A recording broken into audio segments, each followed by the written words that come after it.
Bismillahirrahmanirrahim. Assalamualaikum warahmatullahi taala wabarakatuh. Muslimin, muslimat, jemaah sekalian yang dirahmati Allah sekalian, insya-Allah kuliah maghrib pada malam ini merupakan kuliah maghrib jemputan yang akan disampaikan oleh Al-Fadil Ustaz Mazlang bin Awang yang merupakan pendakwah bebas. Jadi insya-Allah sama-sama kita beri perhatian, fokus kita kepada kuliah yang akan disampaikan oleh Al-Fadhil Ustaz. Moga-moga dapat memberi manfaat sedikit sebanyak kepada kita semua insya-Allah. Jadi tanpa saya melengahkan masa, saya terus menjemput Al-Fadhil Ustaz untuk memberikan kuliah. Falyatafaddal mashkura.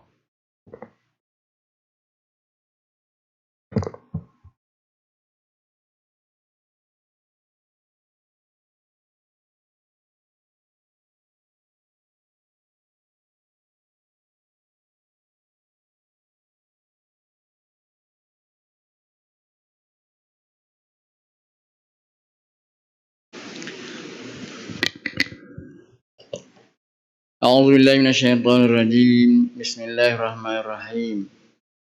Alhamdulillahirabbil alamin wa bihi nasta'in wa la 'udwana illa 'alal zalimin. Asyhadu an la ilaha illallah wahdahu la syarika lah wa asyhadu anna Muhammadan 'abduhu wa rasuluh. Allahumma shalli wa sallim wa barik ala sayyidina Muhammad wa ala alihi wa sahbihi wat tabi'ina bi ihsanin ila yaumiddin. Rabbi shrah li sadri wa yassir li amri wahlul 'uqdatam min lisani yafqahu qawli. Allahumma aftah bainana wa baina qaumina bil haqq wa anta khairul fatihin. Allahumma arinal haqqa haqqan warzuqna ittiba'ah wa arinal batila batilan warzuqna ijtinabah. Allahumma hdi qaumana fa innahum la ya'lamun. Amma ba'd. Jadi yang dikasihi pengurusi ataupun pengacara kita sebentar tadi merangkak untuk iman kita dan seterusnya yang diraikan pengurusi masjid kita dan ahli jawatan kuasanya, seterusnya muslimin muslimat yang dirahmati oleh Allah Subhanahu wa taala.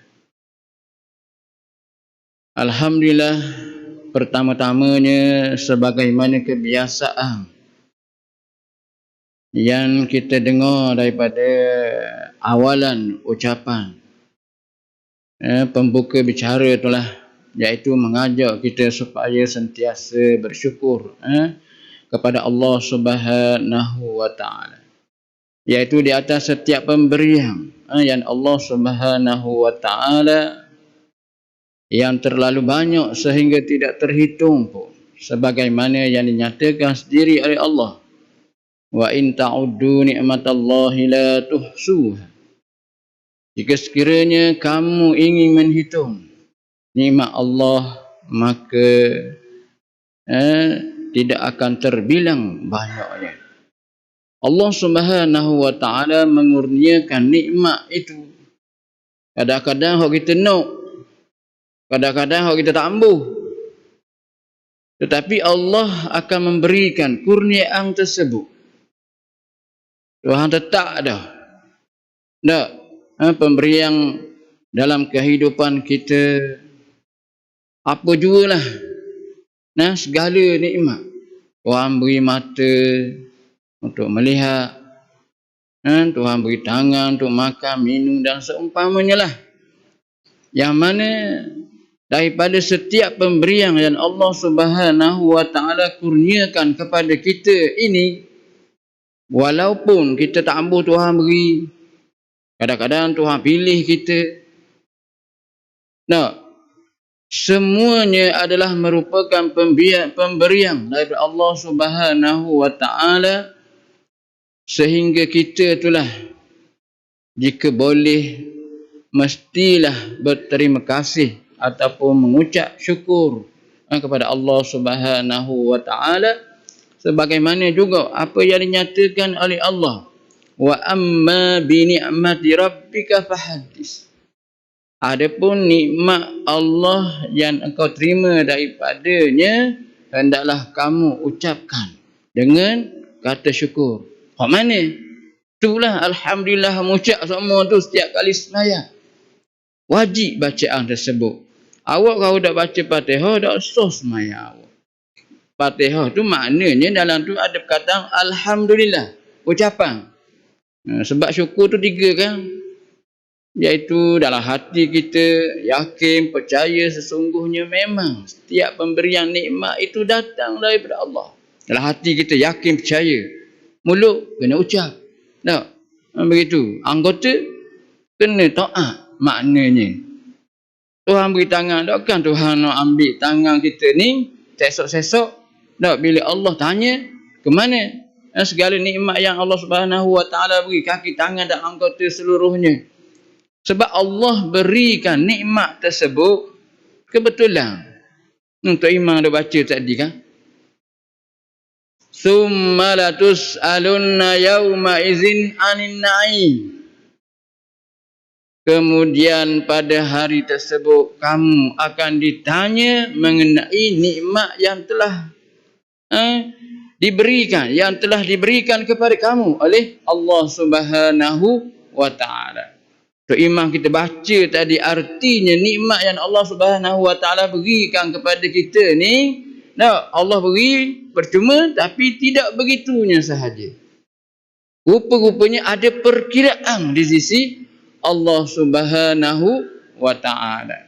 Kita kadang-kadang ni lah orang panggil dalam hak kita baca tu, kebetulannya walaupun tiap-tiap kali kita baca terlupa juga kita mengenai perkara tersebut. Sebab orang biasa sebut di antara nikmat yang paling besar ialah nikmat Islam. Nikmat iman tu sendiri. Ya Allah beri percuma. Tapi di sana mesti ada tanggungjawab yang perlu dilaksanakan. Yang kita baca semua tu, ihdinas siratal mustaqim. Lepas pada tu, siratal ladzina an'amta alaihim. Ihdinas sirat tu tunjukkanlah kami jalan yang lurus. Jalan mana? Iaitu jalan orang-orang yang telah engkau berikan nikmat kepada mereka. Siapa? Kita kau. Sebenarnya pada ayat tu kita dah ulang semua. Kita ingat orang lain dah orang kita. Tuhan sebut al-yauma akmaltu lakum dinakum wa atmamtu alaikum nikmati wa raditu lakumul Islam madinah. Pada hari ini telah aku sempurnakan bagi kamu agama kamu dan telah aku cukupkan bagi kamu nikmatku dan aku redha hanya Islam, agama yang dianuti. Kita tak sudah kadang-kadang yang kita dah ulang tengok semayang. No, sebab ayat lain banyak lagi aku nak kira. Kita kalau baca dah wazkuru nikmatallahi alaikum. Kita dah baca semua tu lah. Tu pun kadang-kadang tak sedar. Ayat mana? Ya ayyuhalladzina amanu taqullaha haqqa tuqatih wa la tamutunna illa wa antum muslimun wa'tasimu bihablillahi jami'an wa la tafarraqu wazkuru nikmatallahi alaikum ila akhir ayat. Maknanya wazkuru tu mungkin ingatlah bahawa nikmat yang telah aku berikan kepadamu, Islam. Yang kita duk bacanya, yang kita duk dengarnya kadang-kadang seperti mana ayat tu juga jika nak diulang, ya ayyuhallazina amanu taqullah. Wahai orang-orang yang beriman, bertakwalah kepada Allah.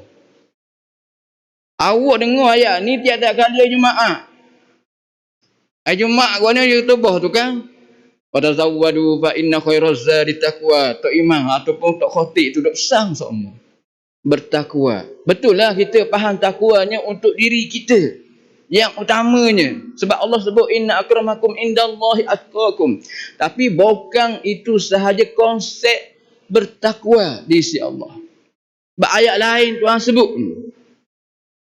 walau anna ahlal qura amanu wattaqau la fatahna alaihim barakatim minas sama'i wal ard ila akhir ayat. Jika sekiranya penduduk kampung ataupun negeri pun beriman dan bertakwa kepada Allah.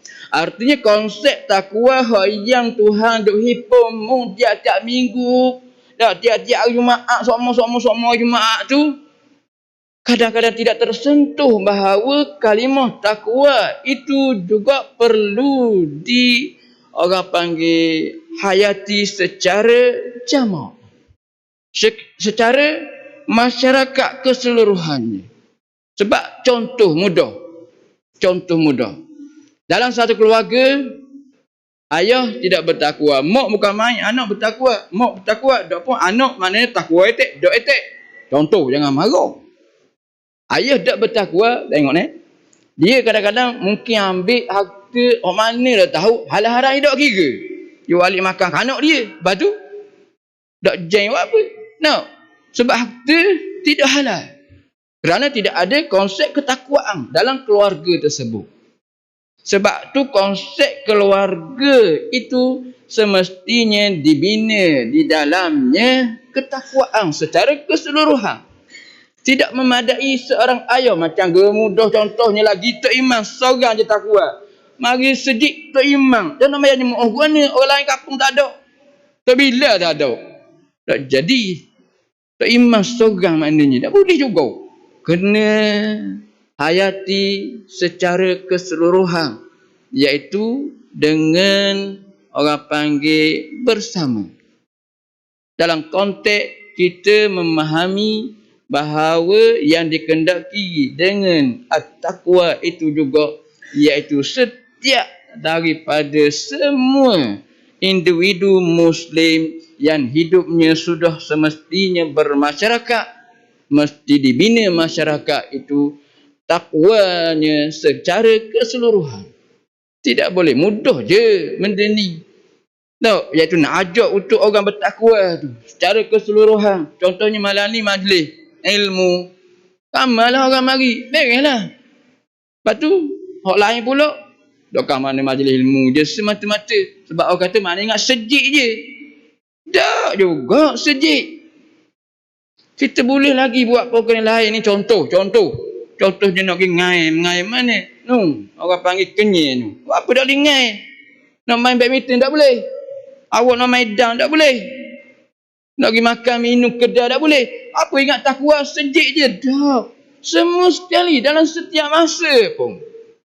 Sebab tu di antara nikmat yang paling besar juga ialah kita ini diciptakan oleh Allah. Diadakan oleh Allah. Sehingga Allah tentu kedudukan kita tu. Oh, kita baca sama dengar sama wa ma khalaqtul jinna wal insa illa liya'budun. Tidaklah aku jadikan jin dan manusia malaikat untuk mengabdikan diri kepada Allah Subhanahu wa taala. Mengabdikan diri artinya kita kena sembah Allah semata-mata, tidak yang lainnya. Iaitu tidak boleh mensyirikkan Allah. Awak konsep menyembah ni ataupun beribadah ni semua agama atas muka dunia. Bukan nak kata, ni hakikat. Maknanya setiap agama kalau kita tengok pun, setiap agama dia ada halal haram. Dia ada dosa pahala, ada neraka, syurga pun. Begitu. Rupa-rupanya kalau kita belek, memang betul. Di antaranya ulama' menyatakan bahawa setiap agama-agama yang terdahulu itu sebenarnya asalnya adalah daripada agama para nabi-nabi dan rasul-rasul yang terdahulu. Cuma mereka terseleweng dah. Sebab tidak ada jaminan bagi golongan-golongan yang sebelum daripada Nabi Muhammad. Kita Nabi Muhammad Tuhan jamin. Tuhan beritahu dah. Inna nahnu nazzalna zikra wa inna lahu lahafizun. Kami yang menurunkan Quran. Tak ada siapa yang boleh orang panggil nak lawang Quran. Tak boleh. Dan kami menjaganya. Ini jaminan daripada Allah Subhanahu wa taala kepada Nabi Muhammad dan zamannya. Sebab ada hadis tu Nabi sebut, la tazalu ta'ifatum min ummati zahirina al-haq la yadurruhum man khalafahum atau kama qala. Maknanya akan sentiasa ada golongan yang akan berdiri di atas kebenaran dan tidak akan mengganggu gugat mereka walaupun di sana ada orang yang menghina, mencaci dan memeranginya. Ini kenyataan daripada Allah dan Rasulnya sallallahu alaihi wasallam. Adapun sebelum tu memang tidak ada jaminan. Sebab tu maknanya apabila mereka itu dikatakan, sembah berhala. Minta maaf lah maknanya. Sembah berhala tu asalnya kerana nak menghormati. Nah, orang-orang soleh yang terdahulu kerana nak memperingati dan seumpamanya, dia buat orang panggil itulah tugu peringatan. Asalnya beri bunga lah. No, hok tiung apa beri hormat lah. Akhirnya mari hok gerasi-gerasi akan datang. Hok yang selepasnya sembuh tu. Begitu keadaan yang berlaku sebagaimana yang dinyatakan oleh para alim ulama kita. Sebab tu apabila Dr. Zaki Naik menyebut bahawa setiap daripada maknanya dah kitab-kitab mereka itu mereka akan ada menyebut bahawa Nabi akhir zaman. Mana ada dalam kitab tu tak? Kabar lagu tu malaikat ianya memang didatangkan daripada para nabi-nabi dan rasul-rasul yang terdahulu. Cuma begitulah keadaan. Konsepnya yang dikendaki oleh Allah Ta'ala lah lagu mana? Manusia semua betul. Sehingga ada ayat Allah menyatakan. Yang kita baca semua. Ayat ni sebab baca semua tu maknanya dia duduk dalam orang panggil surah Baqarah, surah awalan. Ayat yang ke-21 Tuhan sebut Allah menyatakan, ya ayyuhan nasu ubudu rabbakumul ladzi khalaqakum wal ladzina min qablikum la'allakum tattaqun. Ayat ni ingat sebab ayat awal. Ayat 21 je baru. Iaitu selepas Allah menceritakan dalam ayat yang pertama hingga 20 tu kisah mengenai manusia yang ada atas muka bumi ni. Orang yang beriman, kita buat tahlil semua tu lah. Waulaika humul muflihun sampai situ.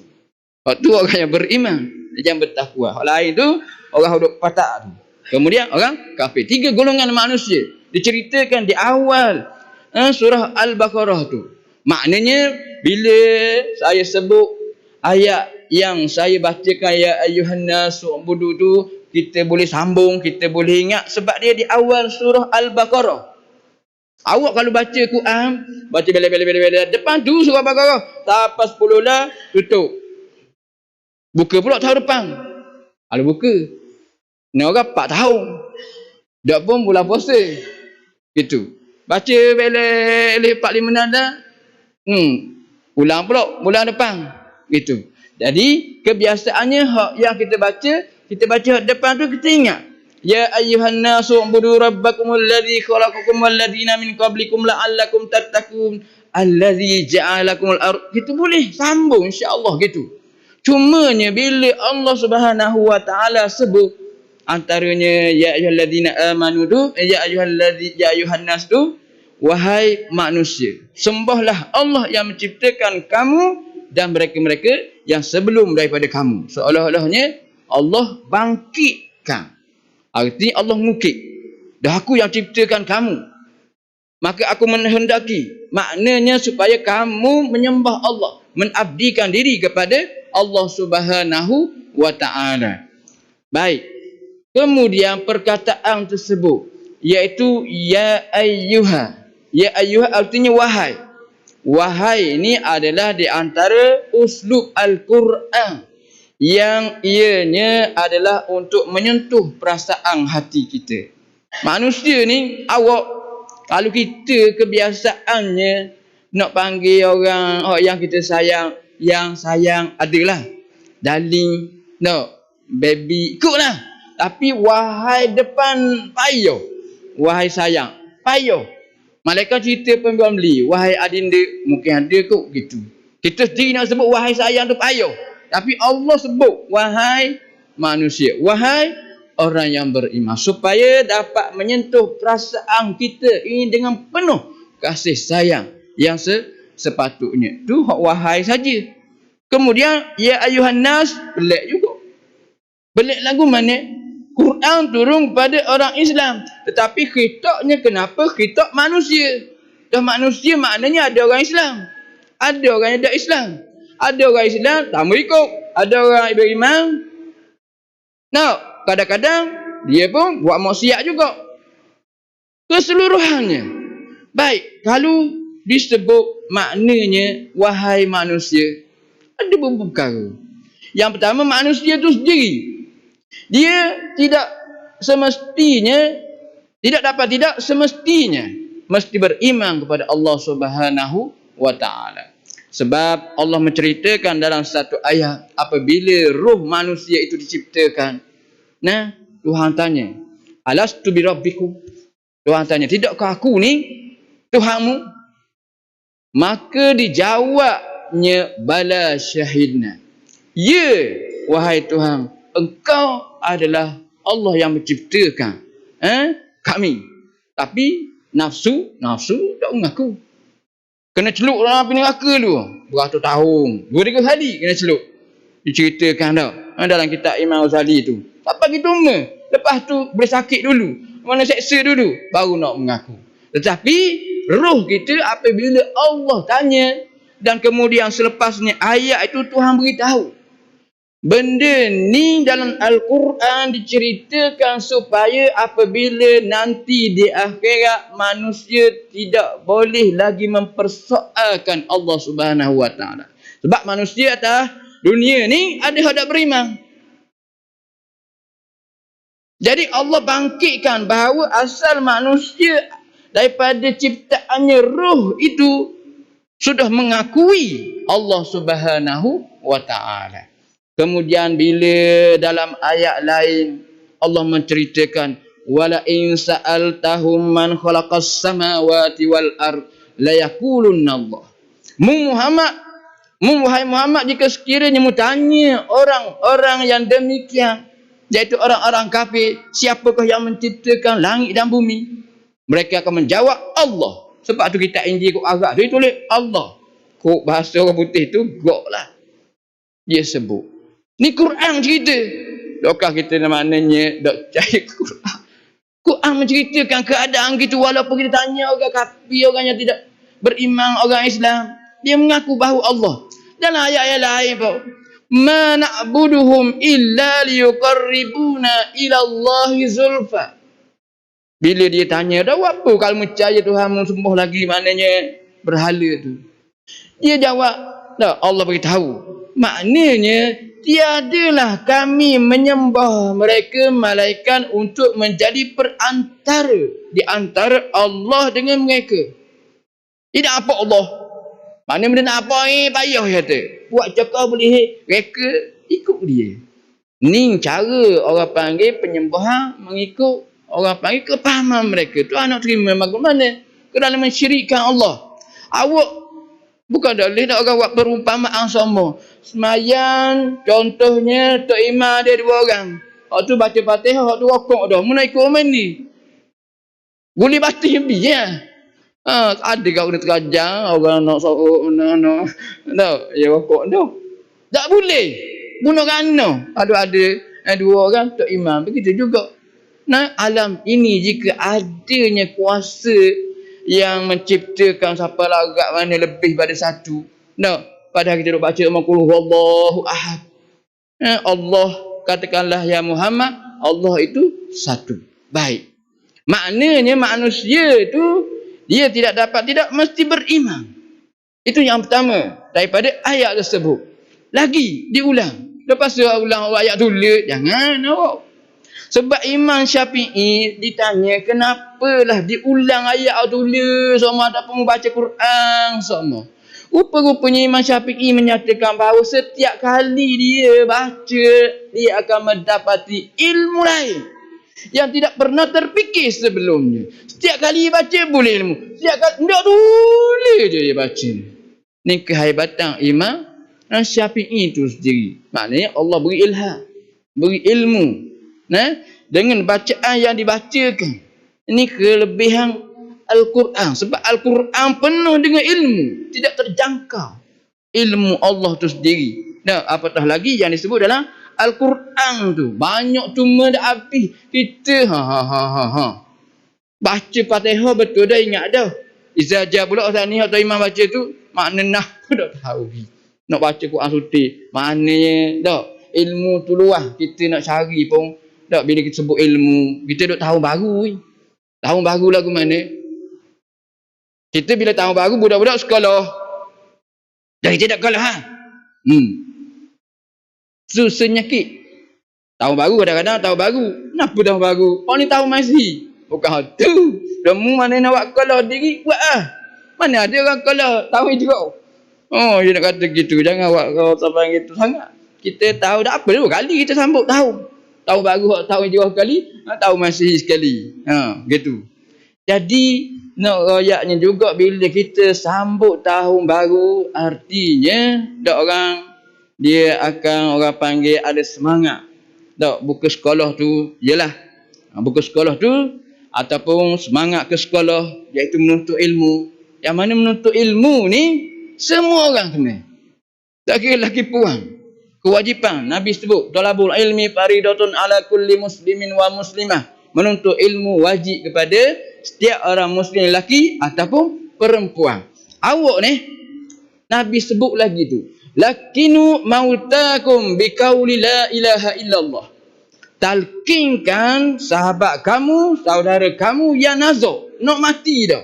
Nak mati ajar lagi, belajar lagi maknanya. Begitu. Kawan nak nazar. Oh pelik tu.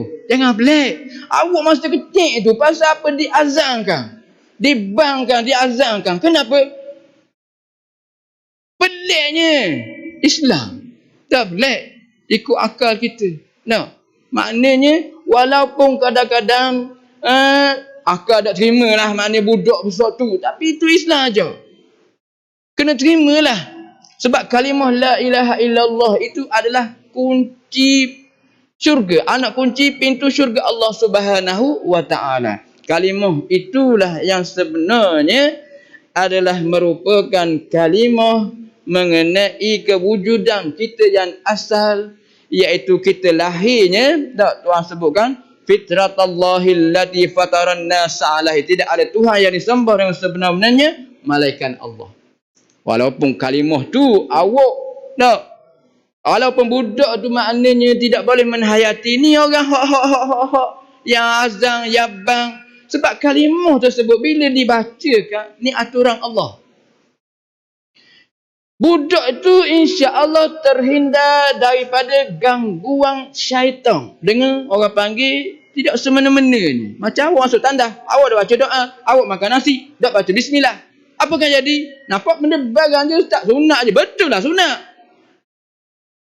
Tetapi di sana aturan Allah Subhanahu wa ta'ala. Kita sebut dah tadi. Al-yawma akmaltu lakum dinakum wa atmamtu alaikum nikmati. Dan pada hari ini aku sempurnakan bagi kamu cara hidup Islam.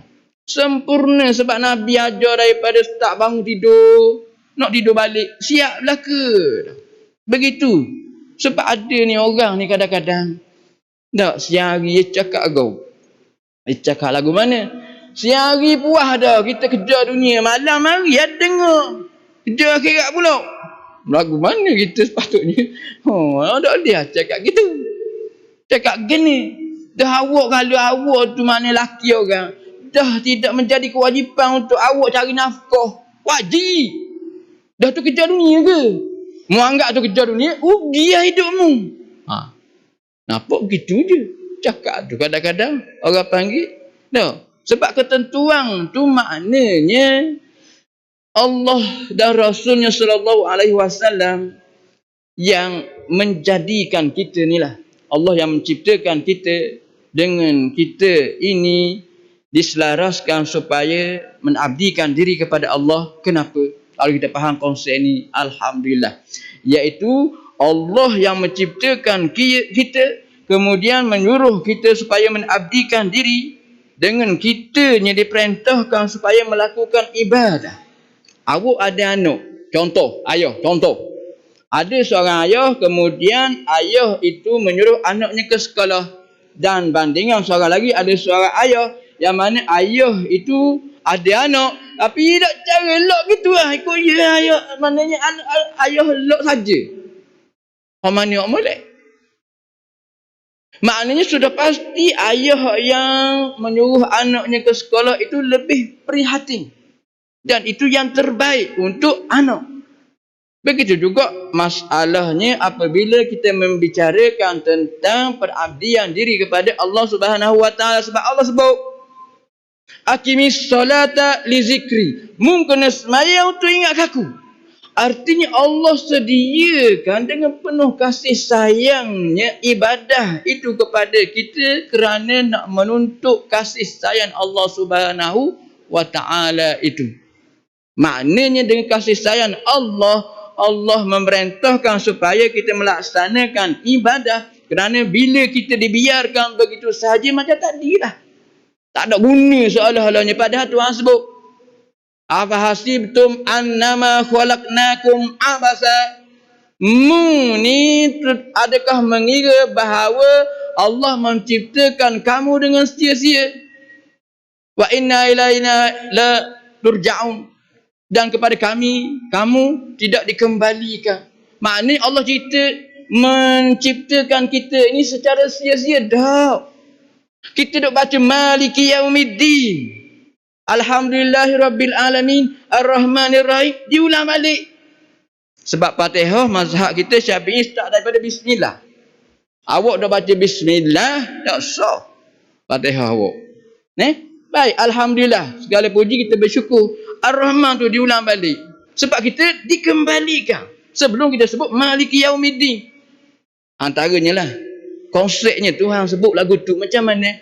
Sebab nak memperingatkan kita, maknanya kita ni hidup balik tak bertemu dengan Allah. Kita hidup, dulu kita tak ada. Ada.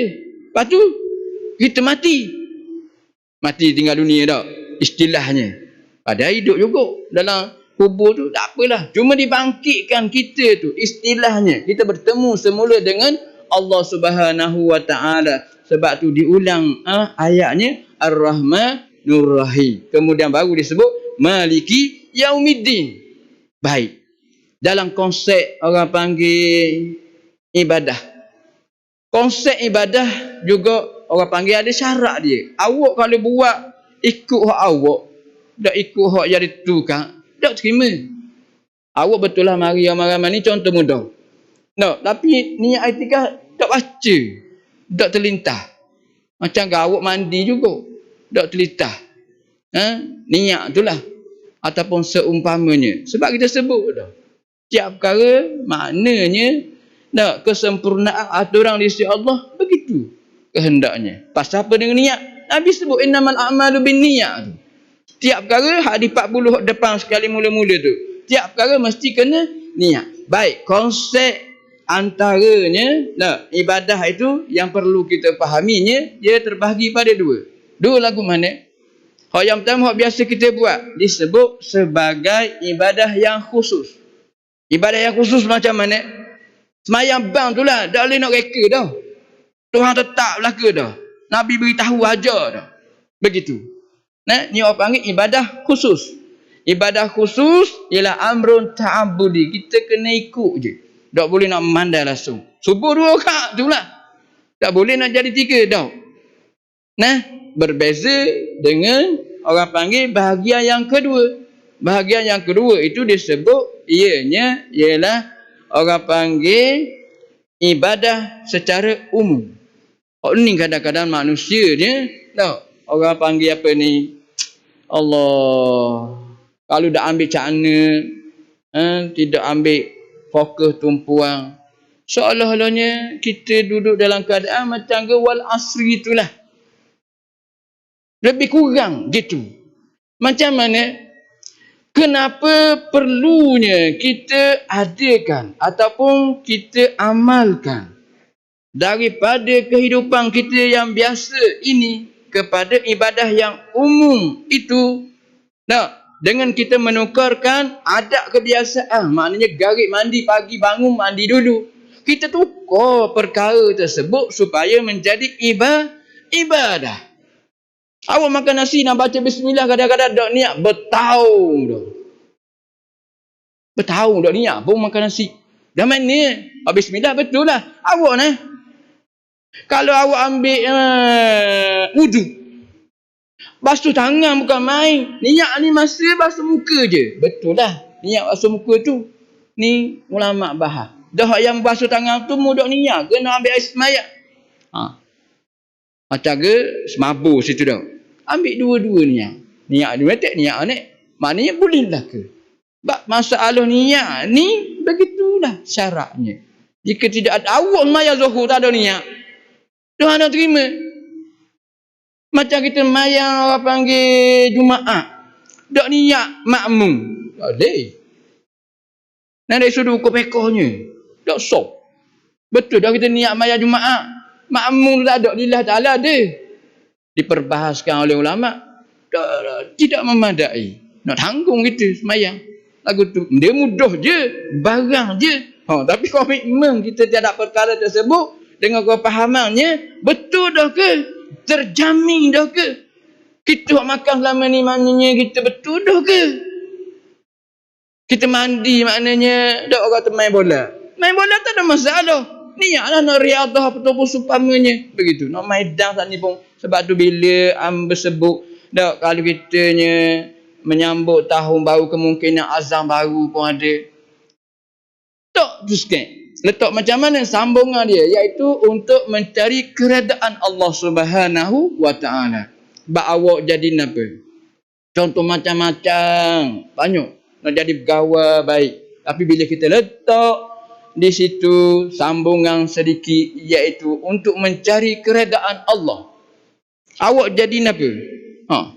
Macam-macam pun. Maknanya bila ada keredaan Allah, kita pergi kedai, kita pergi sembang apa semua sekali, mungkin di sana ada perkara-perkara yang perlu diperbetulkan.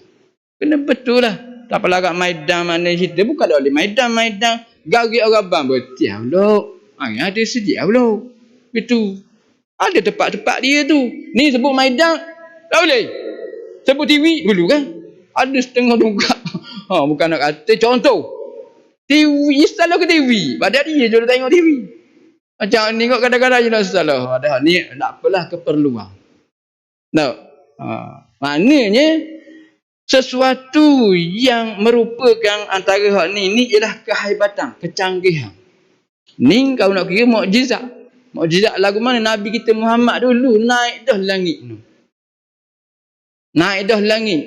Nampak skrin belaka dah. Masa Nabi balik, bila ditanya Isra' Mi'raj tu. Orang tanya Nabi, dah yang kata pergi ni bahasa kita. Yang pergi Baitul Maqdis tu ada masjid kan? Bukan boh, tiang masjid tu apa? Siang kau dah. Ni jahat orang tanya, mana ada orang yang tak bilang tiang? Lalu duduk 4 tahun tu haru aja bilang je ingat aku. Ni sekejap je Nabi pergi. Nak bilang lagu mana? Tapi soalan, Nabi memang tak jawab. Mulanya tergamang. Tapi Allah tunjukkan skrin. Sebab tu Nabi sebut al-hikmatu dalatul mu'min. Fa'aina wajadta akhaztaha. Nah, hikmah maknanya kecanggihan itu ialah barangan yang hilang daripada orang Islam. Milik orang Islam rupanya. Kehebatan tu. Mu jumpa ambil. Hak mana buat tu tak apalah. Kita orang panggil dah bahas. Cuma hadis tu menceritakan bahawa kita gunalah segala keperluan teknologi ataupun seumpamanya untuk orang panggil memudahkan perjalanan kita sebagai seorang individu Islam. Nah, yang berada di atas muka bumi ni. Kalau tidak mungkin beli uta, ambil uta ke. Ada ikut Nabi. Ramai gitu. No. Dia kata maknanya zaman Nabi tak ada tu kata. Tak boleh cukup. Zaman berubah. Begitu ke keadaannya. No.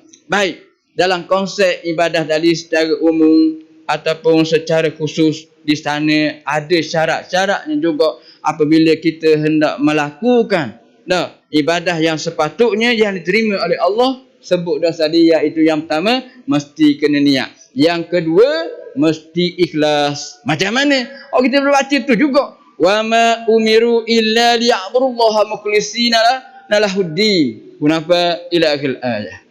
Tidaklah. Wa ma umiru, tidaklah diperintahkan supaya kamu itu beribadah kepada Allah malaikat dalam keadaan ikhlaskan diri. Beragama kepadanya.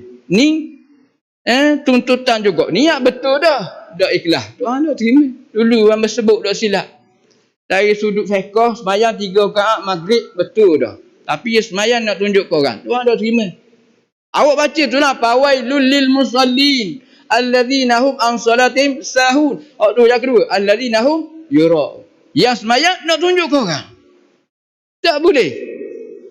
melainkan kerana mengikhlaskan diri kepada Allah Subhanahu wa taala. Yang ketiga iaitu kena betul dengan syariat.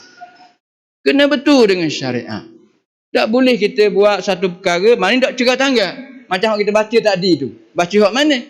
Ya ayyuhallazina amanu taqullaha haqqa tuqatih wa la tamutunna illa. Ada tiga tu kan? Yang pertama orang beriman, bertakwa dan orang Islam. Tiga perkara tidak boleh bercerah tangga. Orang Islam mesti beriman. Sebab ada orang Islam duk patak tu. Tidak boleh. Nah, orang beriman dan seumpamanya iaitu orang yang bertakwa itu tiga perkara yang merupakan suatu keselarasan yang semesti bersama. Selari tidak boleh dipisahkan. Tak, begitu juga saat ni bila kita melakukan suatu perkara, suatu ibadah itu ataupun kita nak menjadikan suatu perkara itu sebagai ibadah. Nah, iaitu secara umum macam kita nak main badminton. Apa tak boleh badminton? Nak pahala. Niatlah. Bila kita melakukan perkara tersebut kena ikut. Dah mu main badminton, baju dah pakai leleh gitu. Main ni yang kan main. Dah jadi gitu. Dah ikut syariat dah boleh. Kena ikut syariat. Tu tiga perkara bila nak diterima oleh Allah Subhanahu wa taala. Bukan dak dia main badminton. Tapi gitulah caranya dak. Yang kita sebut supaya ianya membetuli sebagaimana yang dikehendaki oleh Allah dan Rasulnya dengan diberi ganjaran yang sepatutnya oleh Allah Subhanahu wa ta'ala. Sebab ada satu ayat lagi bila kita sebut mengenai pemberian nikmat Allah, iaitu la in syakartum la azidannakum. Jika sekiranya engkau bersyukur kepada Allah, iaitu kami tambah dia. Cuma selepasnya. Orang yang bersyukur dalam ayat lain Tuhan sebut innama yashkuru li nafsi. Dia akan bersyukur terhadap dirinya. Sebab Allah ni awak dah semayang pun, semayang ke dah jejah. Awak curi ngapak bunuh orang dah jejah. Allah tak Allah lah. Awak boleh sakit. Awak buat baik boleh kawak begitu. Tuhan beri kenyataan tersebut. Bila mu bersyukur Tuhan tambah. Awak kalau ada budak kita makan minum tiba-tiba mana pagi tu kita tengok Allah kilak kata. Dia tanya orang kita, "Mana mu hari ni ada apa nak benda?" Aku tak cari anak mu kau. Kita tanya-tanya tengok abusu ni. Abusu. Oh ambil adik. 40 ya. Mana kita sedap tengok kereta kita tu kilak molek pasal ingat kita puan kita. Orang puan kita tu bidah malam. Mana dak apa yang tak tahu. Ni contoh. Kita kalau ada anak buah lagu tu rajin bersama sekali tak sayang barang kita nak beri. Ibarat kata cara realitinya kehidupan kita Allah tak cover lagu tu. Ni ketetapan Allah cuma selepasnya. Wala in kafartun inna azabi lasyadid. Akan tetapi jika sekiranya mu engkar, maka ingatlah sesungguhnya azabku amat pedih. Tuhan sebut kalau ayat lain nak banding gitu, laqad khalaqnal insana fi ahsani taqwim. Manusia diciptakan sebaik-baik ciptaan. Semua makhluk yang ada ni daripada atas langit sampai atas bumi keseluruhannya mana ada tu untuk manusia. Wallazi khalaqalakum ma fil ardi jami'a. Semua hak tu ada Tuhan beri untuk kita. Ni manusia kehebatannya. Tapi lepas pada tu summa radadnahu asfalasal. Kami akan lontarkan mereka itu ke tempat yang paling hina. Melarat dalam api neraka. Pasal apa? Kerana ada beza. Manusia semua je belaka. Tapi kenapa ada beza? Begitu. Ketetapan. Yang mana Allah menciptakan manusia ada tanggungjawabnya. Begitu juga kita baca tadi. Ayatnya. Walau anna ahlal qura amanu wattaqau lafatahna alaihim barakatin minas sama'i wal ard walakin kazzabu fa akhadnahum bima yaksibun. Pah tu. Maknanya kalau kita baca, jika sekiranya penduduk kampung ataupun bumi pun beriman dan bertakwa, kami akan curahkan segala nikmat keberkatan daripada langit dan bumi. Walakin kazzabu, akan tapi bila mereka itu membohongi. maka Allah akan beri azab yang pedih. Maknanya di situ adanya perkara yang baik dan yang sebaliknya.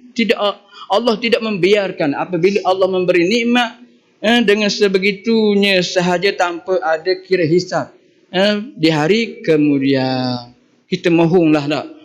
Di awal tahun ini orang panggil adanya azam, bawa iza azam tawakkal Allah, dan kita baca tu fa iza faragta fansab wa ila rabbika farghab. Kepada Tuhan engkau kamu maknanya mohonlah segala-galanya. Iaitu kita bertawakal tahun ni nak mendetu nak ni dan seumpamanya dengan segala nikmat yang Allah Ta'ala berikan kepada kita. Mudah-mudahannya ia memudahkan kepada kita semua untuk ke syurga Allah Subhanahu wa Ta'ala. Mudah-mudahannya itulah yang kita kehendaki. Amin.